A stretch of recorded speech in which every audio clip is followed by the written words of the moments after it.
Hai sahabat lingkungan, bertemu lagi di podcast Lingkungan Enviro melalui channel Environment Institute bersama saya Mahawan Karuniasa. Pada konten kali ini kita akan ngobrol-ngobrol tentang keanekaragaman hayati atau biodiversity itu ya. Oleh karena itu hadir bersama kita ini Pak Wahyudi Wardoyo. Beliau adalah penasihat senior Menteri Lingkungan Hidup dan Kehutanan dan juga penasihat senior dari Yayasan Konservasi Alam Nusantara YKAN. Jadi beliau selain sebagai penasihat senior menteri juga aktif ya, langsung ke lapangan urusannya gitu ya. Jadi selamat datang Pak Wahyudi. Terima kasih Pak Mawan. Waduh, senang sekali ini Pak Wahyudi akhirnya hadir di podcast Lingkungan Enviro ini Pak Wahyudi. Sehat-sehat Pak Wahyudi? Alhamdulillah, sehatnya orang tua. Beliau sangat aktif, jadi kita bisa mendengarkan pengalaman beliau. Tentu saja dengan senioritas beliau, pengalaman yang panjang, kita nanti bisa ngobrol-ngobrol tentang itu. Pak Wahyudi, ini anak-anak muda masyarakat itu juga banyak yang juga belum tahu tentang keanekaragaman hayati, apa itu biodiversity. Mungkin bisa punya gambaran Pak Wahyudi, baik dari sisi apa yang sedang terjadi secara global maupun di Indonesia ini, termasuk juga apa sih nilai pentingnya gitu ya, kenapa kita harus ngomongin keanekaragaman hayati itu Pak Wahyudi. Ya, makasih Pak Wawan.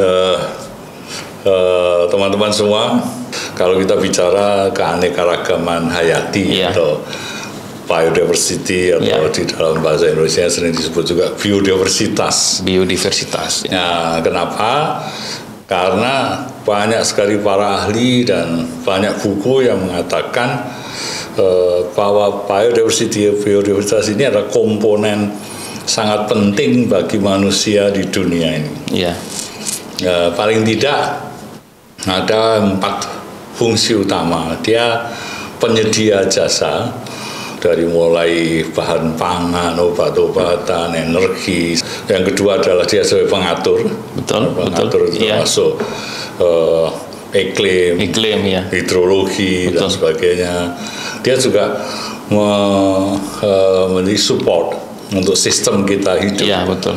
Jadi misalnya banyak mikroba yang sebetulnya nampaknya tidak ada artinya, tapi justru ada mikroba ini dia mensupport terjadinya proses alami pembentukan tanah-tanah yang lebih subur dan sebagainya. Jadi antara lain keanekaragaman hayati itu tuh urusan kesuburan tanah itu dia tinggi sekali ya kaitannya. Karena itu sering kita temui, kita sering juga take for granted gitu. Iya betul. Jadi nggak dianggap itu ya. Ini yang sebenarnya menjadi tugas-tugas kami termasuk Pak Mahawan untuk selalu mempromosikan why biodiversity itu penting bagi kita dan bagaimana kita mampu memanfaatkan.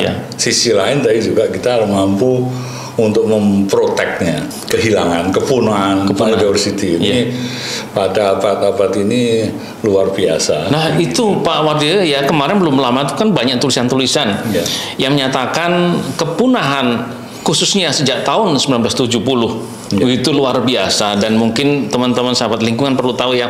Jadi kalau kepunahan normal itu kurang lebih 1/1.000.000 spesies, jadi 1/1.000.000 per tahun ya normalnya, tapi ini kecepatannya sampai ratusan kali lipat dari normal itu ya, khususnya sejak tahun 70 itu ya. Itu gimana itu? Ya memang karena kalau kita lihat manusia itu berkembang dengan pesat. 74 kita waktu itu kira-kira masih 4 miliar. Masih 4 miliar, 74 itu ya, tahun 74 ya. Manusia di bumi. Sekarang ini beberapa hari yang lalu dinyatakan bayi ke 8 miliar sudah lahir. Tanggal 15 November kemarin, pas 8 miliar itu jumlah. Jadi implikasinya adalah demand untuk manusia itu meningkat.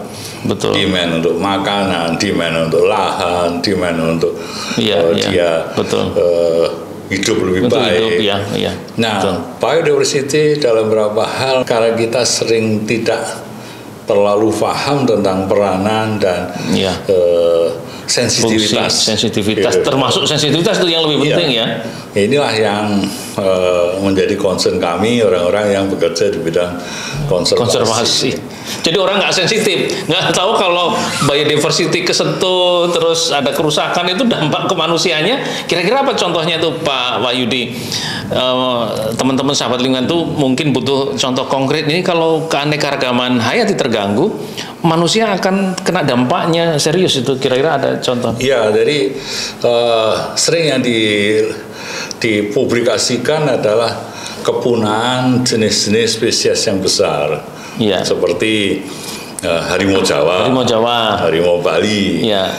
Padahal sebenarnya menurut para pakar, kepunahan jasad-jasad renik yang termasuk dalam mikroba itu lebih banyak.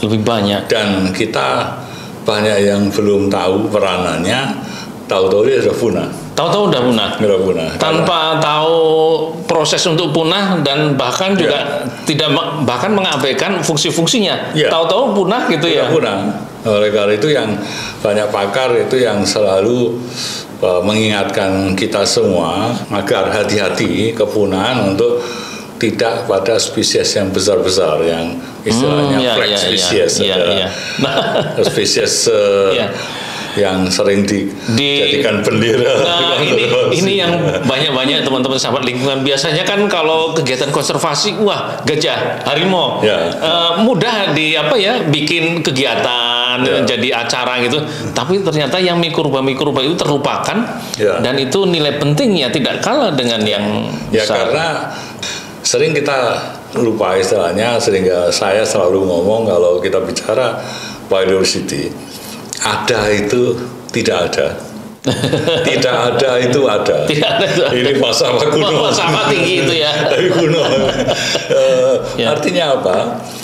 Ketika dia ada, kita merasakan itu karena take for granted tadi. Iya, betul. It's okay. Kita nggak merasakan bahwa dia betulnya ada. Tapi begitu dia tidak ada, baru kita bingung. Tahu. Nah, ini kira-kira hal-hal yang seperti itu, mikroba, itu tentu saja kalau berdampak kepada manusia, tentu saja berdampak pada urusan ekonomi. Nah, ini ada cerita nggak Pak Wahyudi mengenai hubungan nih keanekaragaman hayati dengan ekonomi? Soalnya semuanya kalau bicara konservasi, keanekaragaman hayati, udah itu urusan lingkungan, urusan alam-alam nih, nggak ada urusan sama ekonomi nih. Nah, ini bagaimana ini Pak Wahyudi? Ya, memang bagi juga ada, itu pasti ada, karena ekonomi ini adalah roda yang menggerakkan semua aktivitas manusia di bumi ini. Nah, repotnya sebagian besar dari hitungan-hitungan ekonomi itu ignore, tidak menganggap, tidak menghitung peranan biodiversity. Contoh misalnya, kita sering bangga dengan angka-angka GDP satu negara. Tidak cukup hitungan GDP sebagai ukuran kemajuan satu negara, karena GDP itu tidak menghitung berapa sebetulnya cost yang hilang. Itu betul sekali, betul. Biaya yang sebenarnya hilang gitu ya. Hilangnya biodiversity tadi. Nah, ini teman-teman sahabat lingkungan yang dimaksud dengan Pak Wahyudi itu, kalau kita ekonomi berjalan, menghasilkan barang dan jasa, kita beli barang itu kan diproduksi. Nah, biasanya di biaya produksi itu nggak ngitung-ngitung tuh. Air gratis ya gitu ya. Bernapas gratis, oksigen gratis. Padahal sebenarnya itulah sebenarnya yang perlu kita pertahankan, sehingga pada saat itu hilang, air keruh gitu nggak bisa dipakai, baru mikir gitu ya.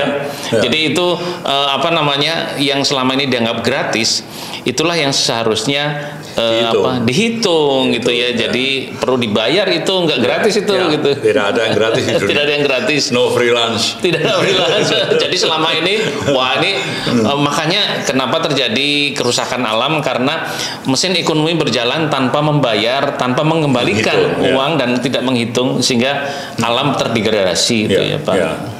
sahabat lingkungan, kalau dipetakan ya pakai peta itu, maka keanekaragaman hayati ada ya mungkin paling minimal dibagi 3 gitu, yang sangat sensitif, yang nggak boleh diganggu, harus dilindungi. Yang mungkin di situ masih katakanlah masih sangat terbuka untuk kehidupan manusia, bisa untuk permukiman, infrastruktur. Nah, yang tengah-tengah ini yang perlu diatur dengan lebih baik.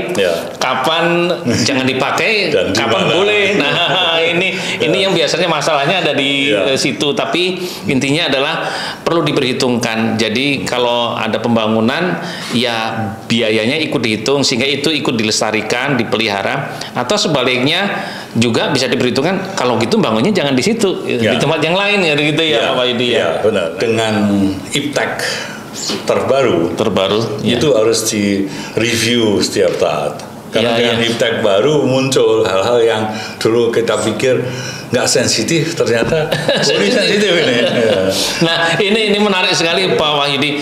Ini kan teknologi semakin maju, termasuk bioteknologi. Benar.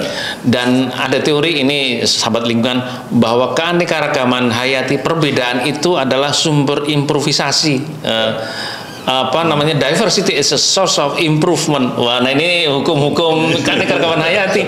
Oleh karena itu Indonesia harus pandai-pandai itu Pak Wahyudi. Nah, ini kedaulatan keanekaragaman hayati bagaimana sih ini sehingga Indonesia kalau mau menghasilkan satu produk berdasarkan bioteknologi itu, yaitu berarti haknya Indonesia. Itu hal-hal yang menarik. Bagaimana cerita itu Pak Wahyudi? Menarik, ini memang ini perdebatan panjang di dunia dari negosiasi. Tapi yang pertama, sebagai bangsa Indonesia kita harus mensyukuri dari keanekaragaman hayati Indonesia itu bisa, kalau menurut saya kita itu super power.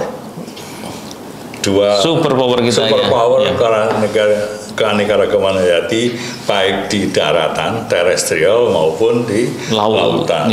Kita memang nomor 2 untuk di daratan setelah Brazil.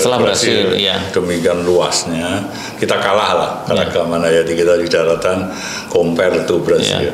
Tetapi kalau kita bicara marine, laut kita nomor satu di dunia. Kalau kita gabung, kita nomor 2 terestrial, nomor 1 di marine, we are number 1. Tetap nomor 1 kalau digabung itu ya. Oleh karena itu, tapi sisi lain, biodiversity itu selalu saya katakan is a global future, masa depan dunia global kita.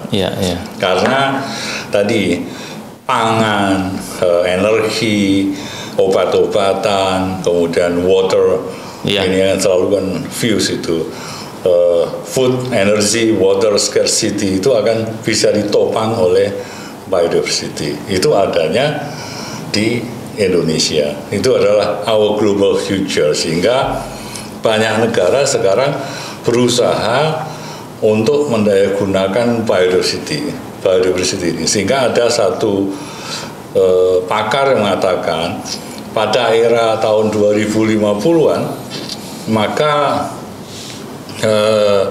itu adalah eranya bioteknologi. Waduh, 2050 ya eranya biotek. Jadi tidak sekedar teknologi informasi lagi, tapi sudah tidak hanya teknologi informasi, tidak hanya urusan teknologi digital, biotek itu masuk. Oleh karena itu sekarang ini sudah masuk ke era 2022-2030. Sekarang tarik menarik bagaimana global future kita, global biodiversity kita itu bisa menjadi global assets. Secara negosiasi selalu saya ingatkan ke teman-teman, adik-adik saya yang muda, biodiversity is not global assets, tetapi yes global future.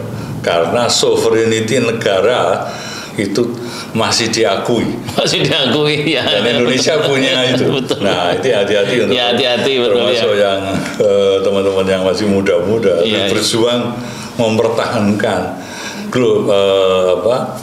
biodiversity is not global assets. It's Indonesians sovereignty. Nah, bagaimana kita harus selalu Waduh, luar biasa sekali.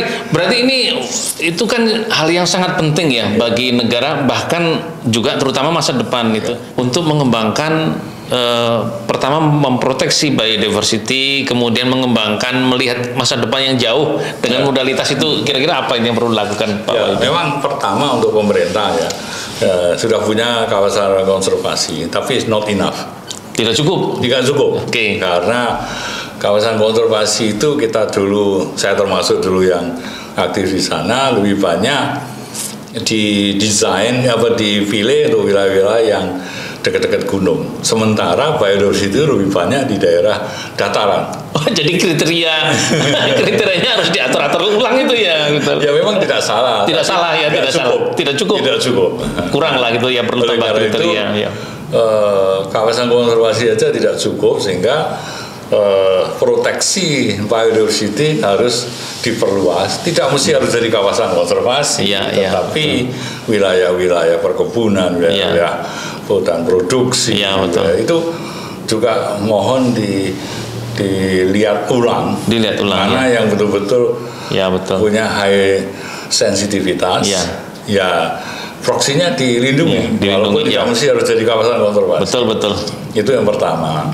Yang kedua, ini menurut saya para pihak, terutama swasta, harus berani mulai punya inovasi. Kata kunci itu ya. Ada modalitas inovasi itu kata kunci Inovasi untuk mendayagunakan resources kita yang tidak ada di mana-mana. Memang biotech ini quote-unquote katanya memerlukan modal yang besar. Tapi kalau nggak ada inovasi, nggak ada yang mulai. Tidak ada yang mulai, semakin pertama dicuri orang, kedua bisa makin mahal nanti malah biayanya betul, besar ekonomi. Betul sekali. Kita tinggal gigit jari. Oke, terima kasih Pak Wardoyo. Nah ini luar biasa nih, Pak Wardoyo punya buku ini. Waduh, inspirasi dari Gunung Gede Pangrango. Ya ini tentu saja banyak akan cerita mengenai konservasi gitu ya, dan berbagai pengalaman tentang perjalanan beliau itu ya, Pak Wahyudi. Ini intinya adalah pentingnya leadership, pentingnya orang yang mampu memimpin, the singer not the songs. Waduh, ini pesan terakhir ini khusus penting untuk anak-anak muda, jangan biasa-biasa saja. Inovasi itu adalah masa depan Indonesia, dan anak muda adalah masa depan Indonesia. Benar sekali. Waduh, luar biasa, terima kasih banyak Pak Wahyudi. Oke, sahabat lingkungan, ini asik banget kita cerita, itu nggak kerasa kalau cerita nggak akan selesainya, tapi mungkin lain kali kita bisa cerita lagi ya dengan Pak Wahyudi. Oke, sahabat lingkungan, terima kasih banyak. Kita ketemu lagi di konten lainnya dari podcast Lingkungan Enviro melalui channel Environment Institute. Terima kasih, sampai ketemu lagi.